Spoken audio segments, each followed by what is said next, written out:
dear students, I hope that everything is going fine and well. Okay, I'm recording this video for you because some of you, some of the students have raised certain questions to me, okay, and some of them, they are still confused about the nature of the questions, and they start to complain, what shall we do, what shall we read, okay?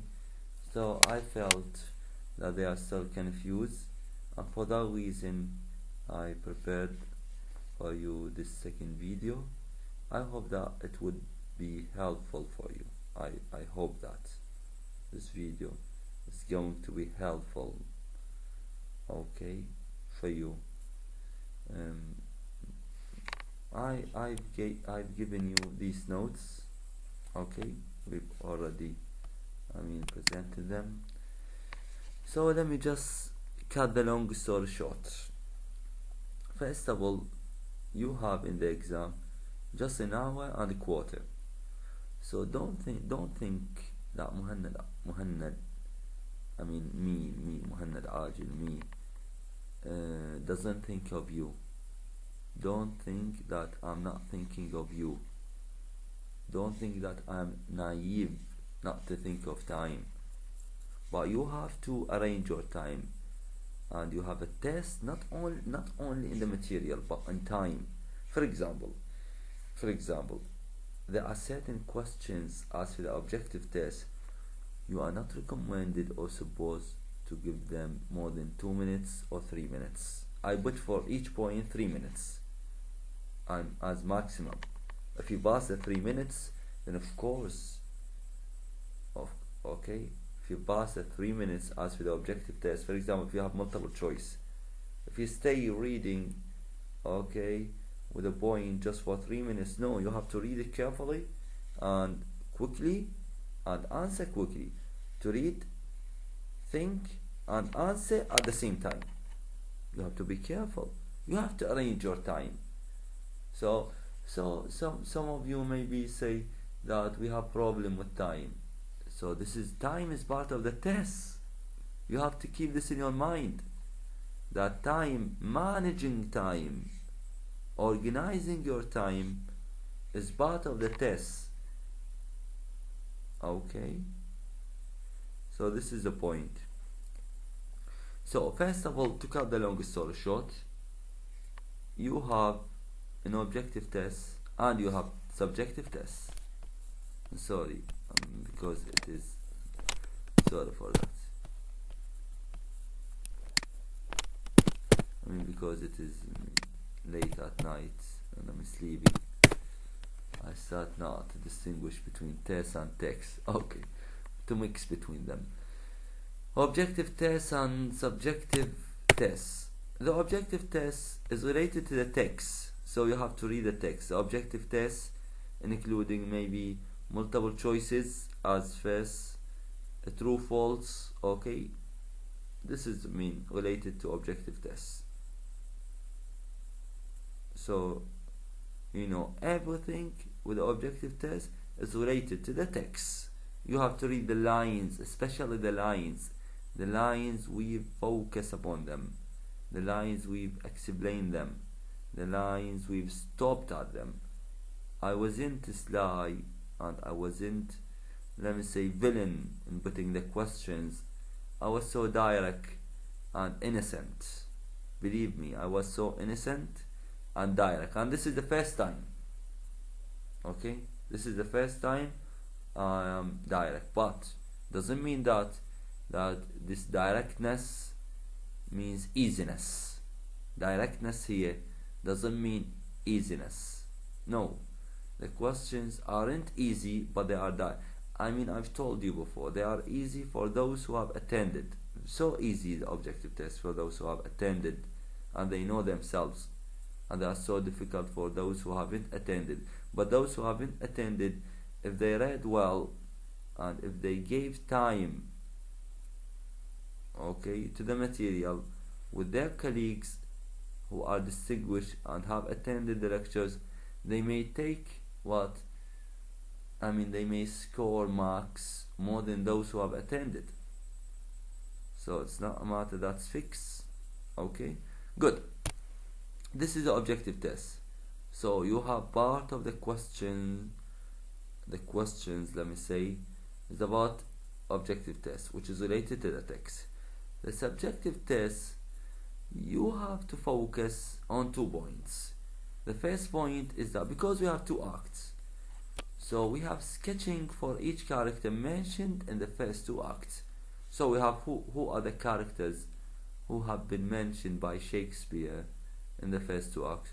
We have, first of all, the king, the queen, Hamlet, Ophelia, Polonius, Laertes, Horatio, Marcellus, I don't know whether, I mean, Rosencrantz, I think, and Guildenstern. I mean, those characters who have been mentioned in the first 2 acts. So try to sketch something about them. I mean, what's their significance? What's their dramatic significance? What are the events that are related to them? What did they add to the, I mean, to the plot? Okay, have they developed something in the plot? Okay, themes or techniques or events, you have to keep your mind also for the, I mean, the second part of the subjective test. It's something related to a theme or a technique or an event mentioned in the first 2 acts. But don't think that any teacher may bring you something that's related to the whole story. I mean that we don't expect to bring you something general, because we haven't finished the story. You know that, for example, if we have the theme of revenge, the theme of procrastination, the theme of madness, the theme of love, the theme of religion, the theme of politics, the play as psychological, let me say, a psychological issue, as religious, it has a religious issue, different. So we have, I mean, different items and concepts that I don't want to confuse your mind with now, but you have to keep in mind that we are not recommended to bring something too vast and general, because we have to end the story. Even, for example, if we want to talk about the theme of death, we are still in the first 2 acts. So we have just Polonius, who has been killed by Hamlet in the 3rd act, remember. So what about, I mean, the 4th act? What do we have in the 5th act? That all the characters will die. If I bring you revenge, then, I mean, we are still here in the first 2 acts. We are not sure whether the girl's words shall be taken into guarantee and should be granted by Hamlet's side in order to swift with wings or meditation of love, as he said, haste me to know, okay, to take revenge. Still we have a lot of events and a lot of things, so you have to focus on things which are related in the first 2 acts. For example, madness is something that's, I mean, too clear in the first 2 acts. I'm not recommended to bring death for you as a theme, because we don't have death in the first 2 acts. The play started and King Hamlet has been already killed, as we've heard this from the ghost story. Okay, so, or has been died, let me say, or was dead. We've started the play and the king actually was dead, or he is dead. Okay, so I mean that we have to be I'm trying to, I'm trying to show you something that I want to help you, but in what way I don't know actually. How can I put it into words so that it will not affect? But let me say, what shall I say?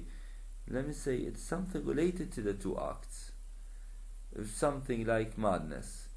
Something like, why did Hamlet pretend madness? Something related to the meeting between Hamlet and the ghost. Something related to the loyalty of Hamlet's friends. Something related to Fortinbras and his, let me say, messages that pester the king's side. Something related to the entreaty between Denmark and Norway. That's too important and significant. The entreaty. Don't forget that. I mean that it was a clever trick by Fortinbras. Don't forget that. Also we have, for example, Polonius, and I mean his relation with his family, especially with Ophelia and Laertes. Okay, and imagine something that where is Ophelia's or Laertes' mother? I mean Polonius' wife. There is no, I mean, a sign of her. It means that she has been, okay, dead, and she was dead because of Polonius. I mean, this is something to focus on. Okay, so you have to focus on this. I mean, these are the things that you have to focus upon them. Of course, we have things. I mean, let me flip the pages of the first. I mean, the acts. Well, actually, you have to focus. I mean, I've mentioned for you. I mean, talk about, for example, the history. Does history have significance in the play? Of course, especially with the appearance of the ghost, and how does Horatio tell them about Julius Caesar, the Roman general, and how was, I mean, the foreshadowing technique used here. Also we have the story of King Hamlet and King Fortinbras. This is something related to history. Okay, you have to read about the image of women. I mean that we have clear image of Gertrude, especially in the first two acts. These are the things, and of course we've explained everything there. We've explained everything. You can do it well. The letter of love, as a technique used by Shakespeare to prove to the audience that Hamlet is in real love with Ophelia, because we haven't a meeting in the first two acts to some extent between Ophelia and Hamlet. I mean, to show at least a sincere and pure love between them. Okay, don't worry about things. Just I want you to get relaxed and take it easy. Take it easy. But you know that when I say take it easy, I'm sure that the distinguished will be distinguished. I'm after this. I'm after being fair. When I say take it easy, doesn't mean that stop. I mean, or don't read too much. No, you have to read too much, because in this material, I mean that the first three will be actually the first three, or the ones who deserved to be the first three on the whole stage. So try to work hard, especially you in the third stage. Work hard in this material and work hard in this test, because what you will see in this, you will read it for the whole of your life. I say that this is I mean the test of life, let us call it. This is a challenge for you I want you to surprise me. Now I put certain figures in my mind that they may take. I put now the first in my mind. Who will be the first? I will not mention that, but I put certain figures, the first three acts. But let me, check. For example, from the morning study, I have certain students from section A, from section B, certain students, from section C, certain students, from section D. But let's see in the morning study, which section will defeat the other section? Will the first one in the morning study will be from section A, or section B, or section C, or section D? And then the first from the morning will be the first even in the evening? That in the morning, for example, okay, and we have the evening will be, the first one, the one who will get the first rank in the evening study, will he be from section A or section B? I put also in the evening study certain figures from section A and certain figures from section B. But let's see also from the evening study which section will defeat the other one. This is also, and then we will compare the morning, the first in the morning with the first in the evening, and we will see who will be the first from the morning and the evening. And I promise that he's gonna be rewarded too much, not only with a gift, but also something that's related to words. That this gift is perfumed with words of mine that I will keep mentioning, and he will book his name in my mind for all my life, and for all his or her life, that I will say that this is the one who got once the highest mark, and that he or she deserved to be distinguished and to be a great professor in the future, God willing. Okay, I am with you, and I wish this for you all. I wish this, remember and keep in mind that I don't intend, and I don't wish this for a special one. I don't wish, no.